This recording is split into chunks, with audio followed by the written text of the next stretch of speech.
They laughed at her in PT, and it seemed harmless at first. Just another morning in the barracks, another round of teasing when someone lagged behind. But laughter, in that moment, wasn't just sound. It was judgment. It carried weight, the kind that tells someone they don't belong, that they're already marked as less. The ones laughing didn't think of it as cruelty. They thought of it as routine, a kind of social sorting that happens in every unit, every classroom, every team, the strong separating themselves from the weak. But what they didn't see was that judgment always comes before understanding, and that's where people go wrong. The truth is, everyone brings a story to the field. The girl struggling through those push-ups had one, too. They didn't know where she came from, what she'd endured to even be standing there. They didn't know the weight of the patch on her sleeve or what it meant to her. They only saw what was in front of them. Someone small, maybe not built like the rest, maybe slower, maybe unsure. That was enough for them to decide who she was. That's how people work. They fill in the blanks with assumption. It's faster, easier, and safer than taking the time to understand. But the problem with assumption is that it locks people into boxes before they've had a chance to move. Judgment before understanding is the quiet poison of every team. It kills unity before it can grow. It tells people, you don't need to look deeper. You already know what this person is worth. In environments built on discipline and strength, like the military, judgment can disguise itself as honesty, as if calling someone out or mocking them is just toughening them up. But what it really does is reveal insecurity in disguise. The laughter that morning said more about the crowd than it did about her. It showed how quick people are to measure others without ever checking their own scale. There's something deeply human about this impulse. We judge what we don't understand because it's uncomfortable to admit that we don't know. It's easier to laugh than to ask. It's easier to label someone weak than to consider that maybe they've already fought 100 silent battles to even show up. In a room full of competitors, understanding feels like a luxury, but it's the one thing that separates leadership from arrogance. Judgment is easy. Understanding takes effort. The colonel's reaction that day exposed the gap between the two. When he stopped and looked closer, he didn't just see a struggling soldier. He saw something everyone else missed, a history, a connection, a story stitched into that patch. His silence, his pause, was louder than all the laughter combined. It reminded everyone that perception is fragile, that what we think we know can collapse in an instant when truth steps forward. One second they were mocking her, the next they were wondering who she really was. The entire tone shifted, not because she suddenly got stronger, but because someone finally looked with understanding instead of judgment. In every group, there's a moment like that, a point where laughter turns to realization.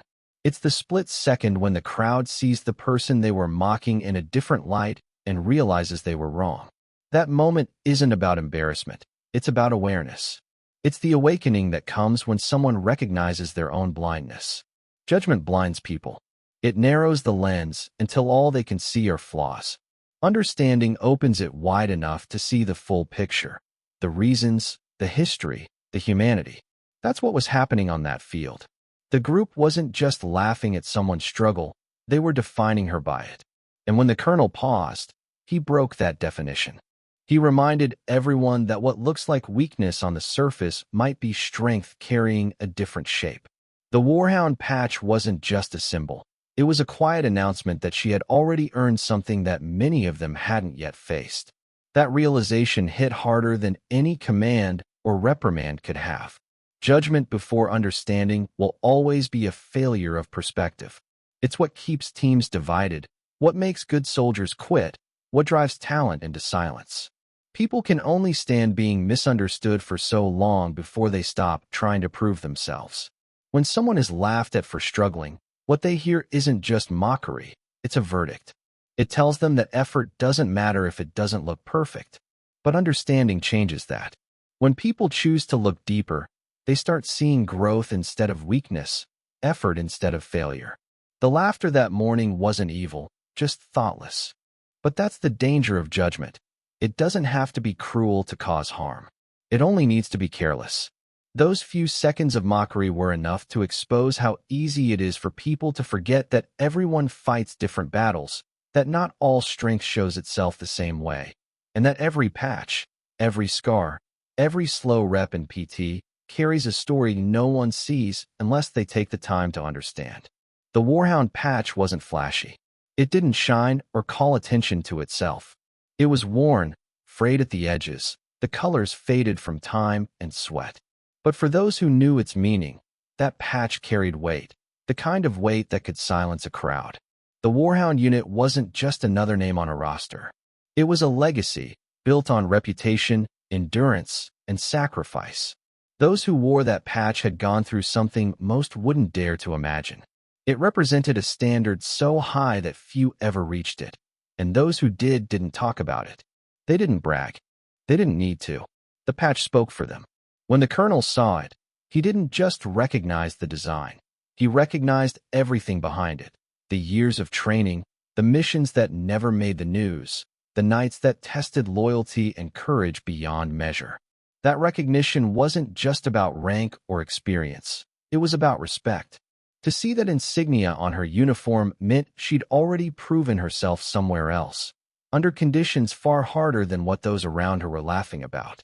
The Warhound legacy was one built on quiet strength, on doing the work when no one was watching, on enduring pain without needing acknowledgement. What makes a legacy like that powerful isn't just history, it's the values it carries forward. Every soldier who wore that emblem inherited more than a title. They inherited a code. It wasn't written down, but it was understood.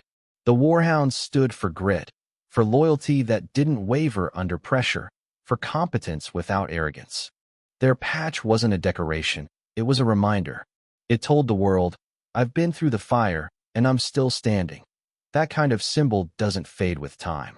Even when the colors wear off, the meaning remains burned into those who earned it. The colonel's pause was the moment that legacy stepped back into the present. It was a collision of perception and truth, the laughter of the unknowing against the weight of history. The people who mocked her couldn't have understood the depth of what they were seeing. To them, it was just another old patch, maybe a souvenir, maybe a mistake. But in reality, it was a mark of identity forged through challenge. The Warhound legacy wasn't about titles or glory. It was about surviving what others couldn't. It was about the quiet defiance of those who had been underestimated before and came back stronger every time. Symbols like that have power because they remind people of where strength truly comes from. In the military, patches and insignias aren't just fabric. They're stories stitched into thread. They tell others where you've been, who you've stood beside, what you've faced and overcome. But they also carry expectations. The Warhound emblem wasn't something you wore lightly. It demanded that you live up to it every day, even when no one noticed. That's what separated the ones who earned it from the ones who just wanted to wear it. It wasn't given, it was endured. The reason the colonel stopped was because he knew what it cost to earn that patch. He'd seen the toll it took, maybe even lost people who wore it. To him, that small, worn emblem wasn't nostalgia. It was a reminder of sacrifice, of brothers and sisters who didn't make it home. Seeing it again, on a young soldier being laughed at, must have struck something deeper. It was proof that legacies continue, even when people forget. That someone out there still carried the spirit of the Warhounds, even if she didn't flaunt it. The Warhound legacy also carried a lesson about humility. Those who truly understand what that patch means never have to announce it. They don't explain it to people who mock them, because the ones who need to understand never will. They simply keep working, keep showing up, keep moving through the noise. That's what legacy does. It doesn't defend itself, it proves itself in time. And that's exactly what she was doing, quietly, while others laughed. Her silence wasn't weakness, it was confidence rooted in experience. She didn't need to remind anyone who she was. The patch was enough. Every generation forgets, for a while, the value of legacy. They get caught up in appearances, who runs faster, who shouts louder, who looks the part. But the Warhound emblem was never about appearance. It was about endurance. It represented the kind of person who doesn't quit, even when no one's watching, even when failure seems certain. It was a testament to the belief that strength is proven through persistence, not performance. When the colonel recognized it, He wasn't just identifying a patch. He was acknowledging that legacy still lived on in someone everyone else had written off. The Warhound legacy meant something sacred in that world, a bond forged through shared hardship and unspoken respect. To mock someone wearing it was to mock the unseen, the unspoken, the people who came before. That's why the colonel didn't need to raise his voice. His simple recognition carried more power than any reprimand. In that moment, the air changed because legacy speaks in silence. It doesn't demand acknowledgement. It earns it every time someone remembers what it stands for. Strength isn't always loud. It doesn't always shout orders or stand in front of the line. Sometimes, strength looks like quiet persistence, the kind that doesn't need validation or applause, the kind that endures when no one believes in it. When she showed up that morning, she didn't come to prove anything to anyone. She came because she had something inside her that wouldn't let her quit. That's what real strength looks like, the steady rhythm of effort when the crowd has already decided you don't belong. It's easy to mistake silence for weakness, but in truth, silence is where the strongest people live. They don't waste energy trying to be seen. They save it for surviving what others can't. In the military, strength is often measured in noise. Who can command the loudest, run the fastest, lift the heaviest? But those are surface measures. They show what people can do when they're at their best. Quiet strength shows what people can do when they're at their worst. It's the endurance that kicks in when the body's shaking, when the air's too thick to breathe, when the laughter around you tells you you're not enough. That's when the loud ones fall silent and the quiet ones rise. She wasn't fast that day, and she wasn't flawless. But she didn't stop. Every rep, every breath, every ounce of strain was a declaration in motion. I'm still here. People overlook that kind of strength because it doesn't announce itself. It doesn't demand attention. It's the kind that keeps going through discomfort, through doubt, through humiliation. When others see failure, quiet strength sees another chance to try. It doesn't need a crowd. It needs a reason. And her reason was simple. She had already been through worse. You don't earn a Warhound patch without learning how to endure. You don't survive that kind of legacy by talking. You survive it by lasting, by moving through the pain without complaint. That's why the colonel saw something no one else did. He saw a soldier who didn't need to prove she was strong because her existence already proved it. Strength that's quiet doesn't mean it's soft. It's just controlled. It's the type of strength that listens more than it speaks, that studies before acting. It's dangerous in the best way, not reckless, not impulsive, but precise. People mistake calmness for passivity because they don't understand what it costs to stay calm when chaos hits. To hold your ground while being underestimated takes more mental power than shouting ever could. She didn't defend herself against the laughter because she didn't have to. Real strength doesn't react, it responds. It knows when to speak and when to let the truth reveal itself naturally. There's also a quiet courage in showing up knowing you'll be doubted. That's the kind of courage most people never have to test. It's one thing to perform when people expect you to win. It's another to perform when everyone expects you to fail. That's the test of quiet strength. The will to show up, to keep moving, to finish even when you start at the bottom of everyone's expectations. That morning, she carried that kind of courage. Every laugh aimed at her became part of her resistance. Every doubt thrown her way was just another weight she lifted in silence. The colonel's reaction was a mirror for everyone watching. His pause said more than a speech ever could. When he recognized the patch, he also recognized the kind of strength it took to wear it. He understood that what looked like weakness was just patience under pressure. He knew that loud strength fades fast. It burns out after proving its point. Quiet strength, on the other hand, endures. It survives the noise. It doesn't need validation because it's built on something internal, something unshakable. The people who laughed didn't know that. They were still learning that true power doesn't always come with volume. Quiet strength isn't about perfection. It's about recovery. It's about how many times someone gets back up, not how many times they shine. When the others laughed, she was focused on breathing, on finishing the set, on getting through the moment. That's what real toughness looks like. The kind that doesn't break eye contact with the goal, no matter who's watching. She didn't need to match their laughter with words. She answered it with effort. That's the language quiet strength speaks. The difference between loud strength and quiet strength is that one performs for attention while the other performs for progress. Loud strength fades when the spotlight moves. Quiet strength grows in the dark. It's the same principle that builds leaders, the same quality that turns ordinary people into examples others follow. When the colonel acknowledged her, he wasn't just validating her effort. He was recognizing that rare kind of steadiness, the kind that keeps a person moving forward without needing the world's approval. Everyone in that field learned something in that instant, even if they didn't realize it yet. They saw that strength doesn't always march in front or shout over the noise. Sometimes it stands quietly at the edge, doing the work, waiting for the moment when truth reveals itself. Quiet strength doesn't fight for attention because it knows that eventually, reality catches up. And when it does, the same people who laughed fall silent, not because they were forced to, but because they finally understand what strength really looks like when it stops needing to be seen. Respect is never something you can demand and truly keep. It only lasts when it's earned, and the way it's earned says everything about who you are. In that field, surrounded by voices that had already made up their minds, she wasn't respected.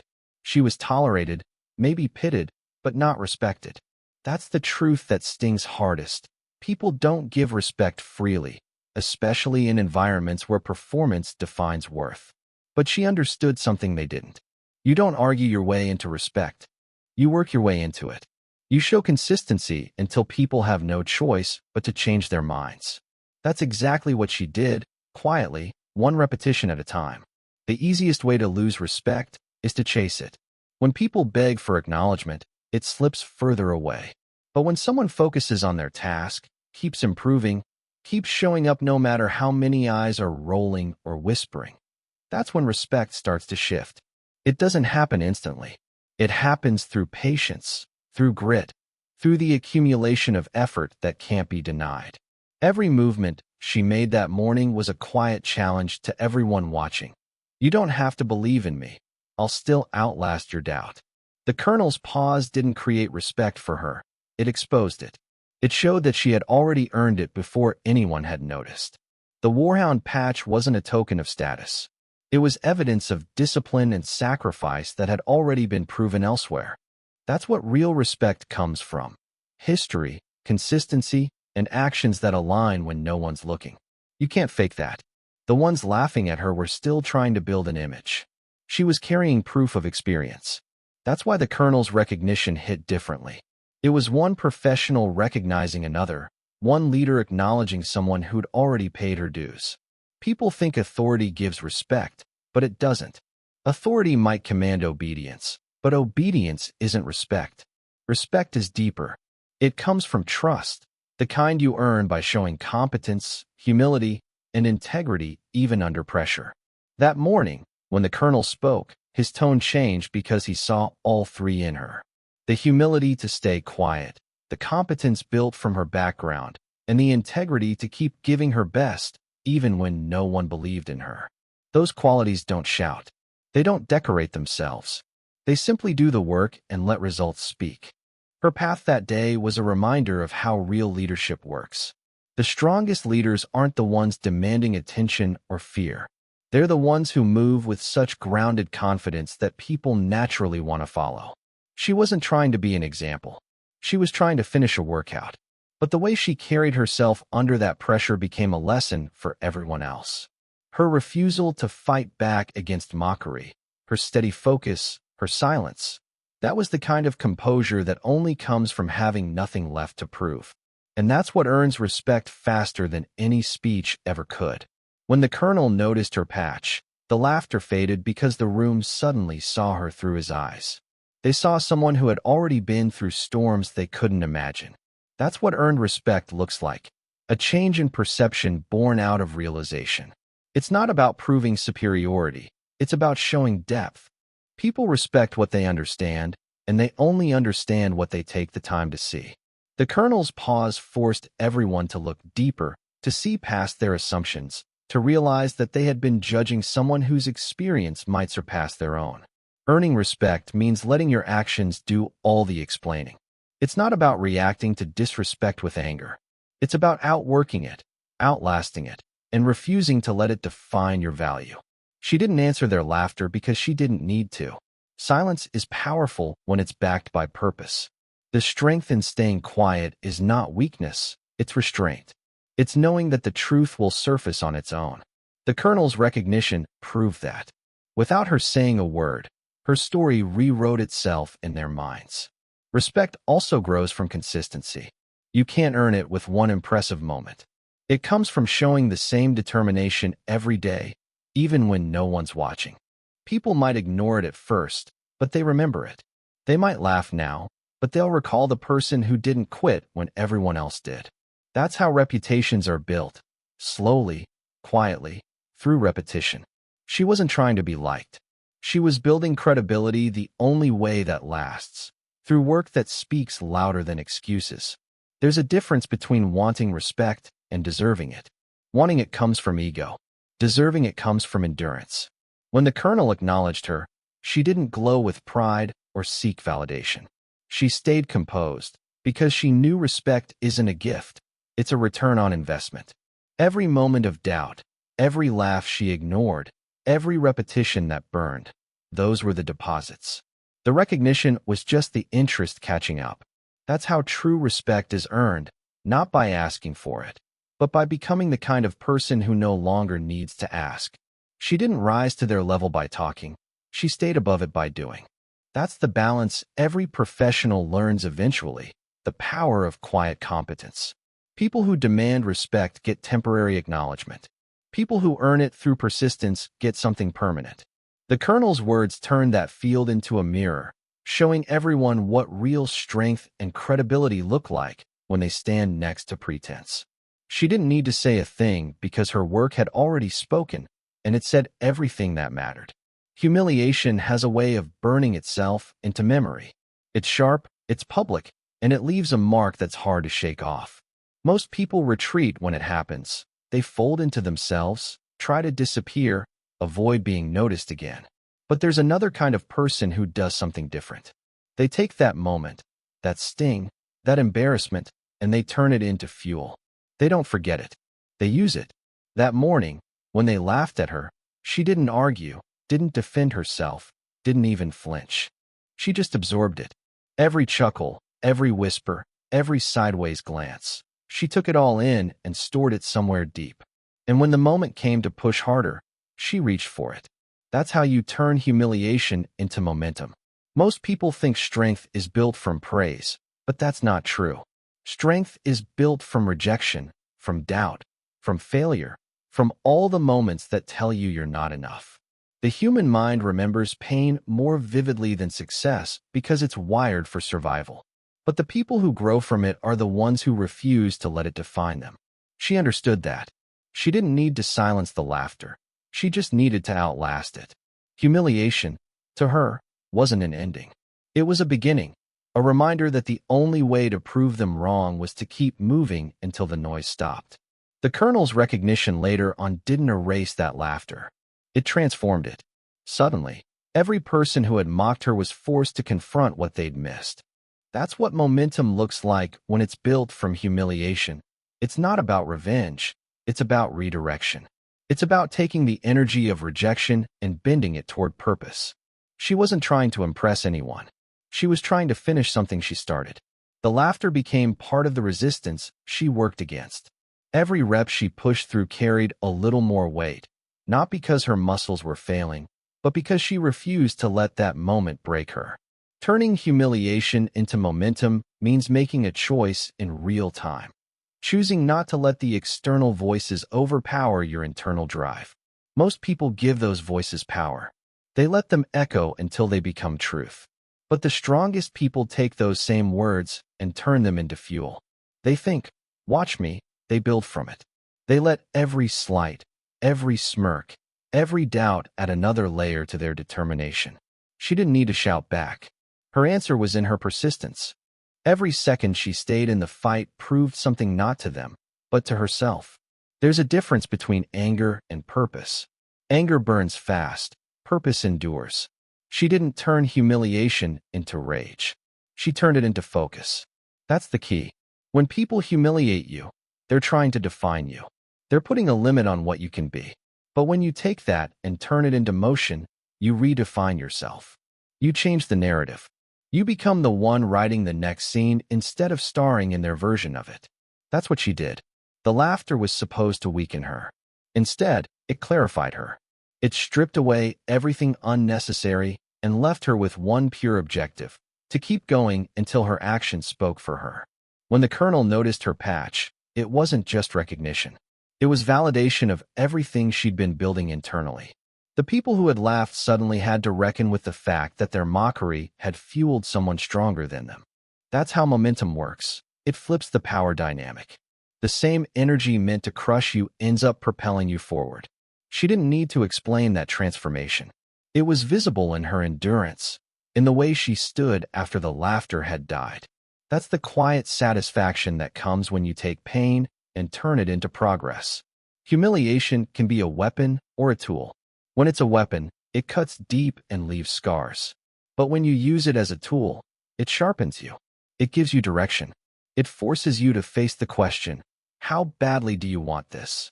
Every laugh she heard was a challenge. Every doubt was an invitation to prove that her worth wasn't up for debate. That's what separates those who quit from those who rise. The ones who rise don't ignore the pain. They study it. They use it. They turn it into something productive. That's what momentum really is, not speed, but purpose multiplied by resistance. The thing about humiliation is that it doesn't vanish once you overcome it. It stays with you, but not as shame, as fuel. It becomes the reminder that you've survived worse, that you've been underestimated before, and that every time it happens, you come back stronger. She didn't have to erase what happened that morning. She carried it forward. The next time someone doubted her, she didn't feel anger. She felt drive. The same moment that was meant to break her had become her reason to never stop moving. People underestimate how powerful that transformation is. Taking humiliation and turning it into progress is one of the hardest things a person can do, because it requires emotional control, patience, and belief that the future will justify the pain. But when it happens, when you learn to use every wound as a source of motion, nothing can stop you. The laughter that once hurt becomes background noise. The embarrassment turns into energy. And every time you move forward, every time you show up again, the world realizes that humiliation didn't destroy you. It built the momentum that carried you beyond their reach. Leadership doesn't always start with authority. Sometimes it starts with a single pause, a moment where someone chooses awareness over instinct. When the colonel stopped that morning, when he saw her patch and said, "That's a warhound patch," the entire field changed. He didn't raise his voice or make a speech. He didn't scold or command. He simply noticed. That act, quiet as it was leadership in its purest form. It wasn't about power. It was about presence, the kind of awareness that sees what others miss. Leadership through humility doesn't need to announce itself. It reveals itself through understanding. The colonel had the rank, the authority, the experience. He could have ignored what he saw. He could have joined in, justified the laughter as part of the process, chalked it up to the toughness of military culture. But he didn't. He paused because something told him there was more to the story. That's what humility does. It creates space between reaction and judgment. It gives room for truth to show up. He didn't look for a reason to defend her. He looked for a reason to understand her. And in doing so, he taught everyone there a lesson about what real leadership looks like. Humility in leadership isn't about lowering yourself. It's about knowing that your position doesn't make you infallible. The colonel's moment of pause showed that even those in command can still learn, still adjust, still recognize value in someone others overlook. That's what earns respect, not authority enforced, but authority exercised with empathy. When he recognized that patch, he reminded everyone that leadership isn't about proving superiority. It's about protecting dignity. He didn't have to say another word because his tone had already shifted the entire atmosphere. The laughter stopped because humility had entered the room. What makes humility powerful is that it listens before it acts.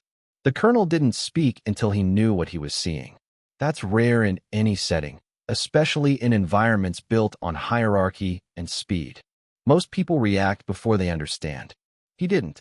He studied, he recognized, and then he spoke. Not loudly, not dramatically, but with precision. And that precision carried weight because it was rooted in awareness, not ego. Leadership through humility doesn't demand silence. It earns it.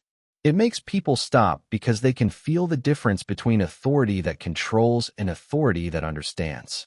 The soldiers around him learned something in that instant, even if they couldn't name it. They saw that leadership isn't about being the loudest voice in the field. It's about being the calmest presence in the storm. The colonel's pause showed control. It showed thought. It showed that real leaders don't need to prove they're in charge. They need to prove they care about getting it right. His humility didn't weaken his authority, it strengthened it. Everyone there respected him more, not because he demanded obedience, but because he demonstrated awareness. She learned something too. Up until that moment, she had been enduring, quietly taking every hit, every laugh, without expecting fairness. But when he spoke, she saw that humility at the top makes space for justice at the bottom. His act of seeing her, truly seeing her, rebalanced the dynamic. It told her that even in rigid systems, there's room for humanity. Leadership through humility does that. It restores balance. It reminds people that strength and empathy are not opposites. They coexist, and when they do, they create the kind of trust no command can enforce. Humility also teaches patience. The colonel didn't rush to correct anyone. He let realization do the work. The silence that followed his words was heavier than any reprimand. Everyone there felt it, the quiet understanding that they'd misjudged her, that they'd laughed at someone whose story reached beyond theirs. He didn't need to tell them they were wrong. His humility allowed them to come to that conclusion themselves. That's what true leadership does.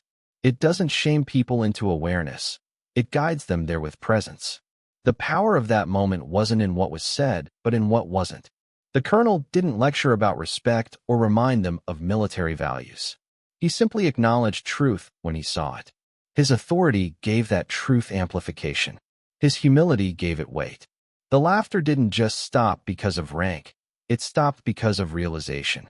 That's the kind of leadership people remember, the kind that corrects without humiliation, that teaches without anger, that turns a single observation into a collective awakening. Humility in leadership is the difference between control and influence. Control fades when fear fades. Influence lasts because it's built on respect.